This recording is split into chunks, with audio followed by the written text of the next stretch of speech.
Rodney Turner. I'm from Choctaw County. Been living in Needham all my life. I guess I'll die here. All right, let's see. So how long have you been playing music? Well, my daddy bought a guitar from Sears when I was 13 years old. And I didn't fool with it for a little while, but after about a year, I got it out and I got him to tune it for me. He showed me how to tune it. And then I was fortunate enough to have a friend that lived close to me, John Henry McKinnis. And he already could play, and between daddy and him, and I learned how to play.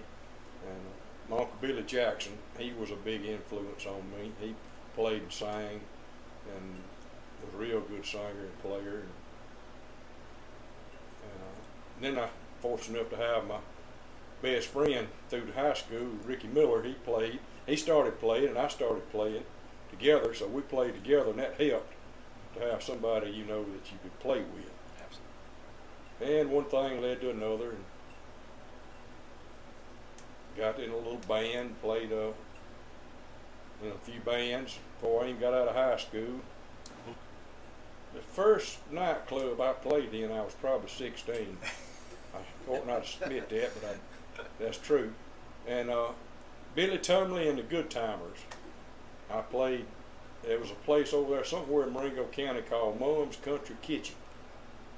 And my best friend back then, and still one of my best friends, Jim Egerton, he was in that band, and I remember going over there and playing, and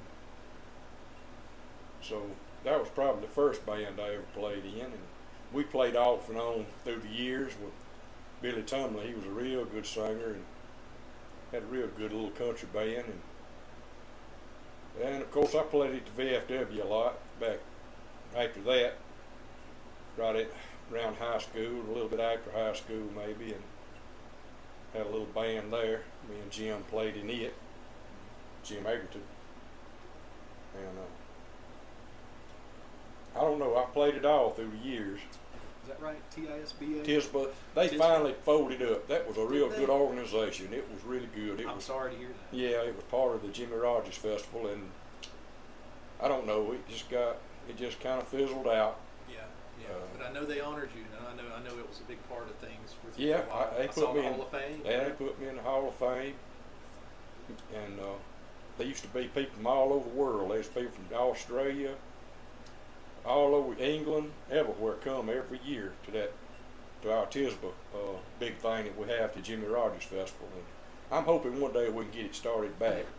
Yeah, I guess I done my first studio work when I was probably 11th grade, 12th grade. I was still in school, and Daryl Jackson and my cousin Ray Turner somehow got a recording studio, and they owned it together some way, and I don't know just exactly how, but they owned it together. And Mr. Hartley Peavy of Peavy Electronics, I know you've heard of him, he built the board for them. And there was people coming through all the time, and they'd call me, and I'd go up there and play bass for them or guitar, whatever they needed. And I don't have any recordings of anything except, well, I think I lost it, but I did have one recorded me and Jim made. But there was people coming from everywhere, and then a band come through there, and Ray was trying to run it, and he had a friend to run it while he was working, and this band come through, and they didn't have no money, and didn't have enough money, or either no money, and he wouldn't let them record. And they was from Mobile, Alabama, and later on they became famous. That was Wet Willie. But they came there to record. It was a true story, according to Ray.